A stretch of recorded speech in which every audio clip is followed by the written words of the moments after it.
I am going to miss this anime a whole lot. But the final moments of just pulling away from their club to seeing the city, to seeing all of the creations that they made over this anime season, it just felt like such a satisfying conclusion that if this never gets another season, it's okay.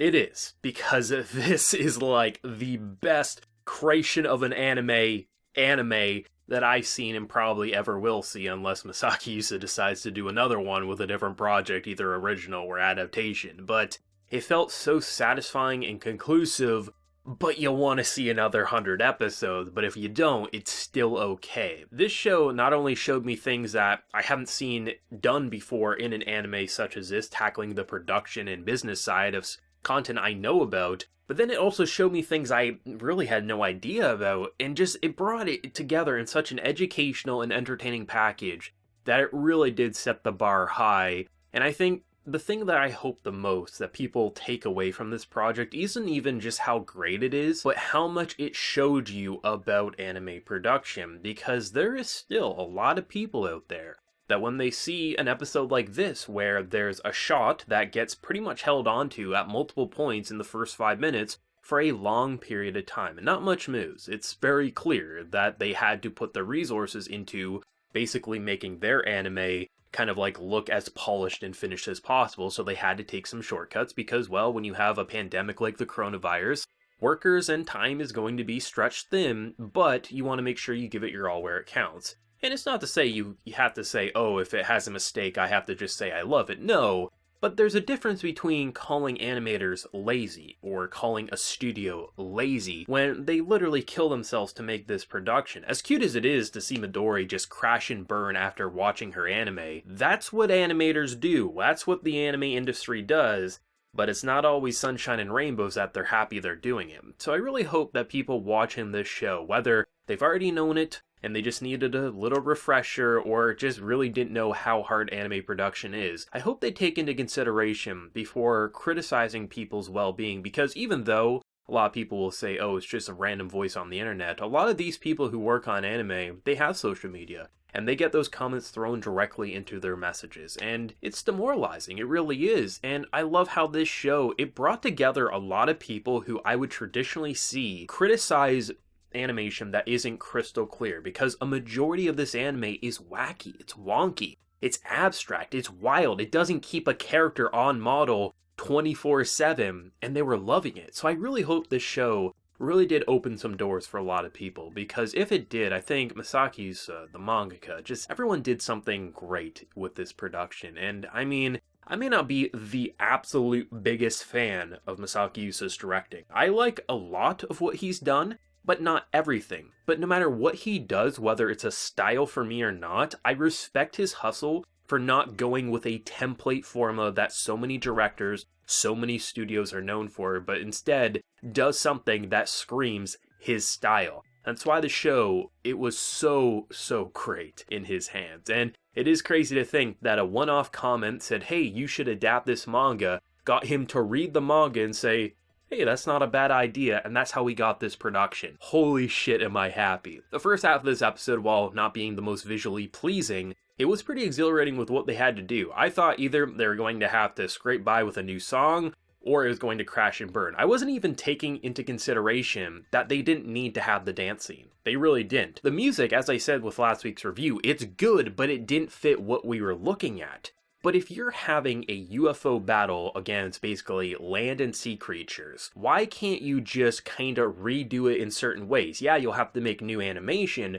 but you would be able to reuse and rehash and kind of like change colors and things around and placements to basically extend the battle so people don't just hold hands after the bells go off, but rather they have to basically do this surrender, and that's how it would be kind of all brought together. And then you could have the song and dance be a bonus online in the future should you buy their DVD at the market. That's actually pretty genius, but I like how it definitely was a panic. I mean, Miyazaki was like freaking out. Like, and it's understandable. If you literally made a dance specifically designed, it's matching every little movement based on the beat, and that's not right, it's understandable why you would lose your cool. But I love how someone like Kanamori, like, she keeps her cool 24/7, and that phone call where she doesn't like try to force her problems on others, but saying like the best they could do is extend the deadline till midnight, but you know, we're not going to do that because I mean, at the same time, like, we're just going to give them problems for our own shortcomings. But I think the most shocking element was they actually made that song work. And it was weird because when we first heard the song, we were looking at the dance, and it was so jarring, like, that does not make sense. Midori obviously made some mistakes not reading the email, so it's really on her for not having it perfectly match, but it was great to see how they made that song actually fit for a war setting, and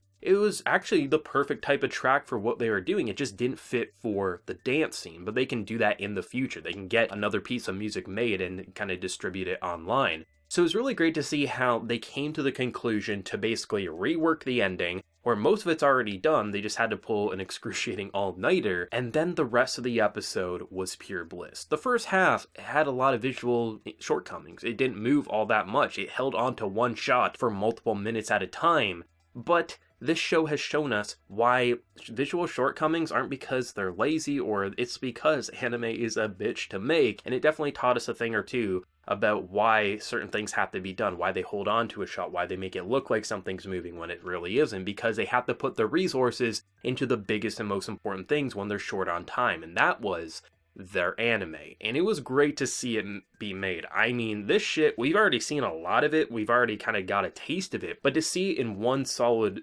motion, it was a silent film, and it was so good. One of my favorite anime of all time is a movie called Angel's Egg.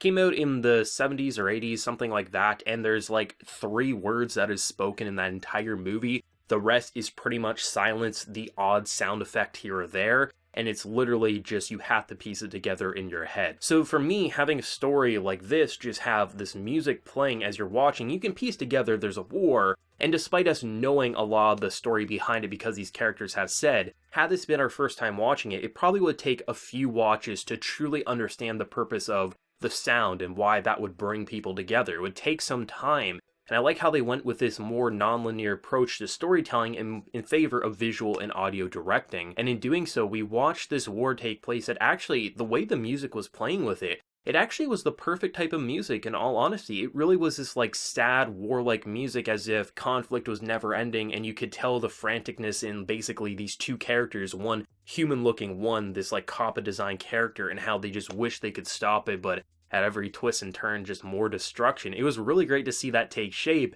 And I mean, before even all that, when they're at the market, it was crazy to see, just even after everything that's been said and done, Kanamori has still had more business tricks up her sleeve, that eventually she would just put a bag over her face to get it, because everyone would know it's the famous model, like, of course, model actress, we know who this is, why is she putting a bag on her face, just to raise the hype even more so they would sell out. It was great. But I mean, the best Kanamori moment was when she literally sawed off a piece of the door to unlock it and kick it down. Like, holy shit, this girl's wild. I mean, she can definitely be compassionate for certain things, but when she needs to get things done for her business, she is going to do so with brute force or grace, depending on the moment. It was pretty great to see that. But I mean, this episode, it felt like a great way to go out. The first half, I was actually thinking to myself, doesn't really feel like it's building up to a finish line, right? Season finale or a series finale. But once it got going, once they started selling, I was like, okay, the motions are coming. And when I heard them say they wanted to watch their project, I knew this was going to be the perfect episode to wrap up this anime.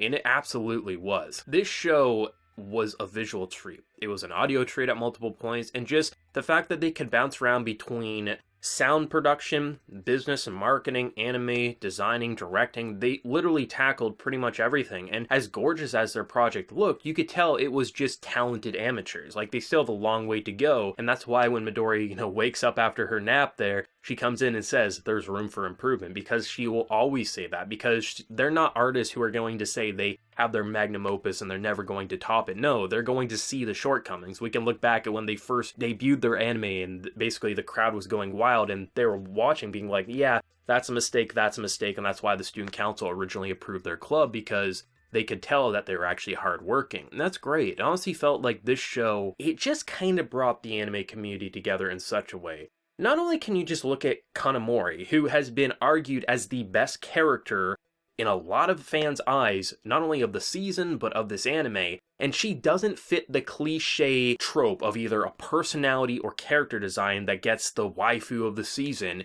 yet a majority of the fans were like, she's such a great character because of how her personality is explored. They focus on the personalities first and foremost rather than tropey character designs, and in doing so, we got to see a great cast of characters develop. We got to see a completely unique approach to anime creation within an anime, and it just is so memorable. It's going to be a show that sticks out even 6 months from now, 9 months from now. When people are doing their best of the year list, this is going to be on it, unless they just didn't watch it for some odd reason. This show was exceptional, and I'm going to miss it. And if they make more, oh, you bet your ass I'm going to get up here and review it. But as always, let me know your thoughts and opinions down in that comment section below. Your favorite moment, and what did you think of the final episode, at least for now? Do let me know. Be sure to like the video if you did enjoy. Remember to hit that subscribe button if you happen to be new around here. So until next time, everyone, please take care and have a good one.